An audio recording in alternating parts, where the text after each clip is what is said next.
अरे आप चाय लीजिए ना। इतना कहते हुए पिया सुशांत के पास चाय लेकर जाती है। सुशांत पिया के आंखों में देखता है। उसके चेहरे पर बिल्कुल सफेद थी और उसके होंठ बिल्कुल गुलाबी, किसी अप्सरा की तरह। सुशांत उसके चेहरे को देखता रहता है और उसके हाथों से चाय लेता है। जिस तरह से सुशांत अपने हाथों को चाय लेने के लिए बढ़ाता है, पिया सुशांत की आंखों में देखती है। उसकी आंखों में एक चमक थी। पिया थोड़ी सहम जाती है क्योंकि इस वक्त वो थोड़ी अकेली थी और सुशांत की नज़र उसे बिल्कुल सही नहीं लग रही थी। पिया चाय देकर वापस किचन की तरफ चली जाती है।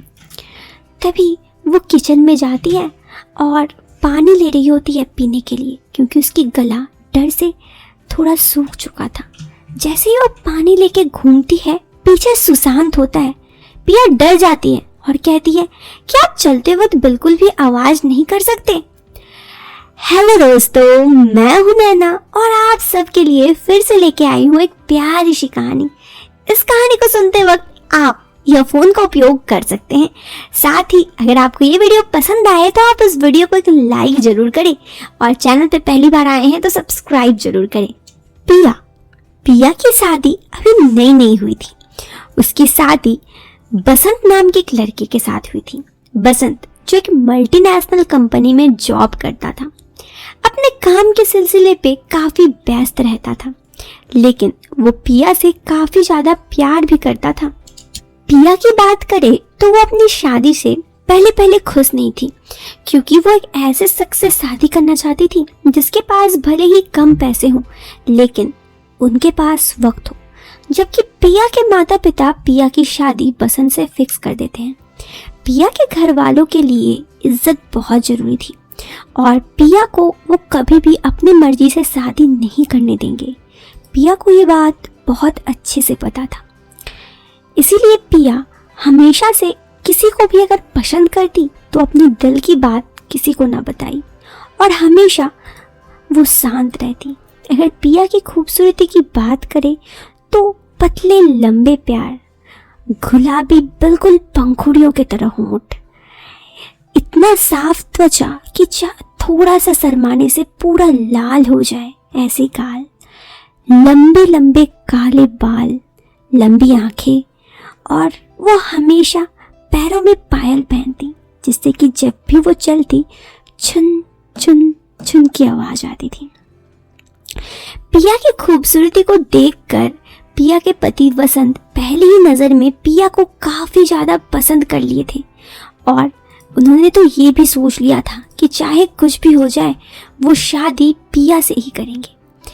जब वसंत को पिया पसंद आए और उन्होंने दहेज की बात बिल्कुल ना की तो पिया के घर वालों ने साफ तौर पे उनसे शादी करने की दे दी। पिया शादी से पहले वसंत को बिल्कुल नहीं जानती थी, क्योंकि वसंत से पिया की कभी फोन पे बात भी नहीं हुई। यूं कहे कि चटमंगनी पट पिया।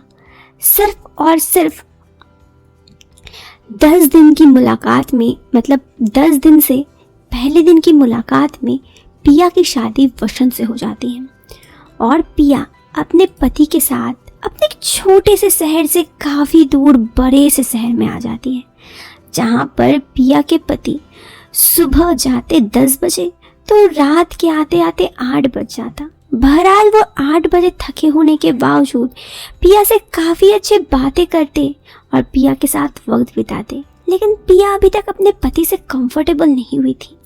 हाँ, कंफर्टेबल होने की वो कोशिश ज़रूर करती, हर कोशिश करती कि वो अपने पति के पास आ सके, लेकिन उसके पति कुछ देखने में खास नहीं थे। जहाँ पे पिया पतली और लंबी थी, उसके पति थोड़े मोटे थे, यहाँ तक कि उनका पेट निकला था। पिया को उनका बर्ताव अच्छा नहीं लगता था। वो अपने लिए हमेशा एक ऐसे लड़के की तलाश करती जो कि थोड़ा लंबा, पतला और हैंडसम हो। उसके पति हैंडसम तो नहीं थे, हाँ, और ना ही अट्रैक्टिव। इसी वजह से पिया हमेशा गुमसुम रहती। खैर, वो कभी भी अपने दिल की बात बसंत को नहीं बताई थी और बसंत जो जो डिमांड करते वो उसे पूरा करती। यहाँ तक कि बसंत भी हर कोशिश करता, लेकिन जैसे अक्सर अरेंज मैरिज की शादी में होता है, बसंत को कभी भी पिया के दिल की बात सही से समझ में नहीं आता। पिया धीरे धीरे समझ चुकी थी कि बसंत उसे पसंद करता है। ऐसे ही वक्त बीतने लगा। एक दिन जब बसंत ऑफिस में था, उसके फोन से पिया के पास फोन आया। पिया अपना फोन उठाई और बोली, हेलो। हेलो पिया। हाँ बसंत जी बोलिए। वो मैं कह रहा था, मेरे एक दूर के रिश्तेदार भाई यहाँ आ रहा है हमारे घर, तो देखो जब तक मैं आऊँ तब तक वो घर पहुँच गया होगा। तुम उसकी खातिरदारी कर देना और तब तक मैं आता हूँ। ठीक है, लेकिन मैं उनसे नहीं मिली हूँ कभी। अरे वो काफी फ्रैंक है, तुम्हें चिंता करने की कोई जरूरत नहीं है। वो खुद तुमसे बातें ऐसे करेगा जैसे कि न जाने वो तुमसे कब से मिला है। अच्छा ठीक है, आप जल्दी आ जाइएगा। पिया थोड़ी हैरान और कंफ्यूज थी। ये पहली दफा था शादी के बाद जब उसके कोई ऐसा रिश्तेदार आ रहा था जिससे वो कभी मिली नहीं थी, तो थोड़ा डर होना तो नॉर्मल था। पिया थोड़ी डरी ही हुई थी कि उसका गेट नॉक हुआ। वो गेट खोली तो जैसे ही उसने गेट खोला, आप पिया भाभी हैं? हाँ हाँ आइए, मैं राजू हूँ। अच्छा राजू जी आइए। अच्छा आपको बसंत भैया ने बता दिया ना कि मैं आने वाला हूँ? हाँ हाँ आप आइए ना। इतना कहते हुए पिया उसे कमरे के अंदर ले गई और हॉल में ले जाकर बैठाई। हॉल में बैठने के बाद पिया ने उसे कहा, आप बैठिए, मैं आपके लिए चाय पानी लेकर आती हूँ। बसंत के भाई यानी कि राजू पिया को ऊपर से नीचे तक देखा। पिया के चेहरे को देखे जा रहा था। पिया को यह चीज काफी अनकंफर्टेबल कर रहा था क्योंकि बसंत भी नहीं था और वो राजू से पहली दफा मिली थी। वो रसोई में गई और चाय और पानी लेकर आई। जैसे ही वो राजू को पानी देने के लिए गई, राजू का ध्यान उसके चेहरे पे चला गया। वो पिया को देखे जा रहा था और जिस तरह से उसने पिया के हाथों को स्पर्श कर चाय लिया, पिया थोड़ी सहम गई। अकेले थी, न कोई जान पहचान था। वो थोड़ी डरी। तब तक में वो दूर खड़ी हुई और उसने कहा, आप बैठिए, मैं रसोई में जा रही हूँ। उसका गला मानो सूख रहा था पिया का। वो रसोई में जाकर एक गिलास पानी ली और पानी लेके जैसे ही मुड़ी, सामने वही राजू था। अरे आप रसोई में कैसे आए? आपके पैरों से कुछ आवाज भी नहीं हुआ। अरे भाभी क्या हुआ, आप इतना डर क्यों गए? मुझे लगा आप काफी अनकंफर्टेबल हो रहे हैं इसीलिए। नहीं मैं कोई अनकंफर्टेबल नहीं हो रही हूँ, आप जाइए, आप हॉल में बैठिए। पिया के इतना कहने पर राजू वापस से हॉल में बैठ गया। पिया अभी भी डरी हुई थी। उसकी आंखों से ये डर साफ प्रतीत हो रहा था। 10 मिनट गुजरा, वो चुपके से देखी राजू अभी भी हॉल में बैठा था। अब उसे थोड़ी शर्मिंदगी हो रही थी। उसे ऐसा बर्ताव नहीं करना चाहिए था। तभी उसका घर का गेट फिर नॉक हुआ। वो फिर डरी क्योंकि अभी बस शाम के 5 ही बज रहे थे। अब कौन आया? पिया गेट खोली तो सामने उसका पति था। उसके पति इस वक्त उसके पति बसंत ने कहा, पिया वो मुझे लगा तुम अकेले थोड़ी अनकंफर्टेबल हो रही थी, इसीलिए मैं वापस आ गया ऑफिस से। अरे राजू तुम आ गए? हाँ। पिया के पति घर आए। पिया के चेहरे में प्रसन्नता थी।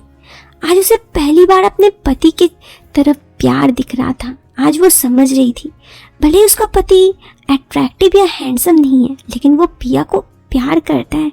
और सिर्फ इतने ही दिनों में वो समझ गया था कि पिया किसी भी अजनबी को देख काफी अनकंफर्टेबल हो जाती है। इसीलिए तो वो इतना जल्दी घर आ गया। पिया समझ चुकी थी कि उसे सपनों का राजकुमार मिल चुका था। भले ही वो राजकुमार देखने में राजकुमार जैसा ना हो, लेकिन उसका दिल बिल्कुल प्यारा था। दोस्तों ये कहानी यहाँ खत्म हो गई। अब आपको ये कहानी कैसी लगी आप हमें कमेंट बॉक्स पे कमेंट करके जरूर बताएं। पसंद आई हो तो आप वीडियो को लाइक कर सकते हैं। चैनल पे पहली बार आए हैं तो सब्सक्राइब करें। हम मिलते हैं फिर एक नए वीडियो में एक नया इंटरेस्टिंग टॉपिक के साथ। चलन बाय, टेक केयर, बाय।